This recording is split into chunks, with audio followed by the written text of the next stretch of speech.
અહીં ઉપસ્થિત મહેમાનશ્રીઓ તેમજ આચાર્યશ્રીઓ અને શિક્ષકગણ અને મારા વહાલા વિદ્યાર્થી મિત્રો, આજના મારા વિષયનું નામ છે મા બાપને ભૂલશો નહીં।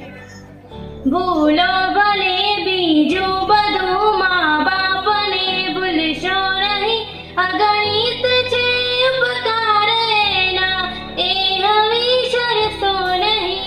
આપણી સંસ્કૃતિમાં માતા પિતા બેનું સરખું મહત્વ છે। વેદ મંત્રોમાં માતા અને પિતાને દેવ ગણવામાં આવે છે। તેને અનુસરીને આપણે આજે માતૃદેવો ભવ અને પિતૃદેવો ભવ એ સૂત્રોને ભૂલી શકતા નથી।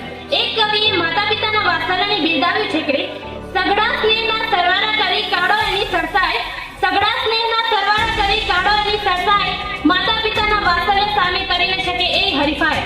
માતા પિતાના ઋણને આપણે ક્યારેય ચૂકી શકતા નથી। તેથી જ કવિ મલબારીએ મા માટે ગાયું છે કે અર્પિત દવ સ્વજનમ એવડું મા તુજ રહેલો। માતા પિતાને આપણો સમય આપવો એ આપણું પ્રથમ કર્તવ્ય છે।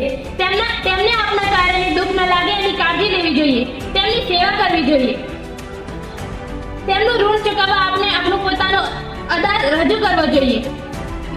જ્યાં માતા પિતાની સેવા થાય છે તે દીકરાને ભગવાનના દર્શન કરવા જવાની જરૂર રહેતી નથી, પણ ભગવાન સ્વયં ત્યાં આવીને ઊભા રહે છે। પંઢરપુરમાં પુંડલિક નામના ભક્ત થયા, તેમને કૃતાર્થ કરવા દ્વારકાના નાથ વિઠ્ઠલ નાથ થયા છે। તે માતા પિતાના પરમ સેવક હતા। એક વખત તે માતા પિતાની સેવામાં વ્યસ્ત હતા। તે વખતે ભક્તને દર્શન આપવા સ્વયં વિઠ્ઠલનાથ ભગવાને દર્શન આપવા પધાર્યા।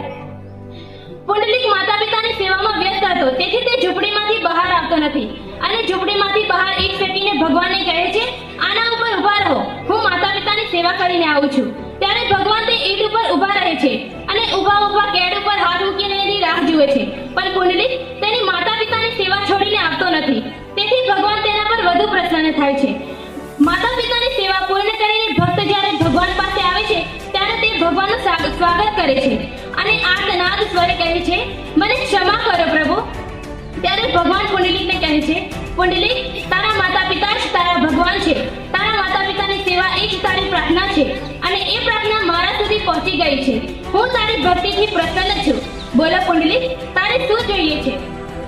ત્યારે પુંડલિકે ઉત્તર આપ્યો કે મારા નાથ, આપ અહીં જ રોકાઈ જાઓ એવી મારી વિનંતી। ત્યારથી એવું કહેવાય છે કે દ્વારકાના વિઠ્ઠલનાથે કાયમી પંઢરપુરમાં નિવાસ કર્યો છે।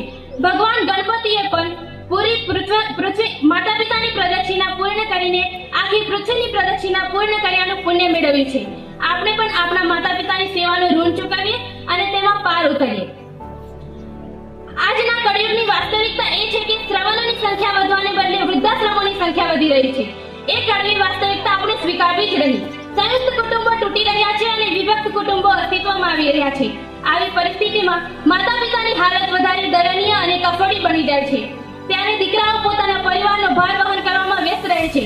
આથી તેઓ પોતાના વૃદ્ધ અને અશક્ત માતા પિતાઓ પર પૂરું ધ્યાન આપી શકતા નથી। માતા પિતાની જેટલી જરૂર આપણને બાળપણમાં હોય છે તેટલી જ જરૂર તેમને આપણી વૃદ્ધાવસ્થામાં હોય છે।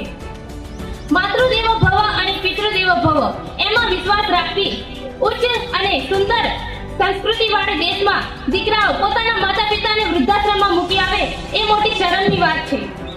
કોઈએ સાચું જ કહ્યું છે કે આધુનિક જીવનના બે દિશા, મા બાપ વિનાનું ઘર અને ઘર વિનાના મા બાપ। પોતાના ઘર અને પરિવારને છોડીને એકલા અજાણ્યા લોકો વચ્ચે રહેવાનું કોને ગમે? પણ ખરેખર જે સગા હોય છે તે વહાલા નથી હોતા અને જે વહાલા હોય છે તે સગા નથી હોતા। અંતે બસ આટલું જ। ધન ખર્ચતા મળશે બધું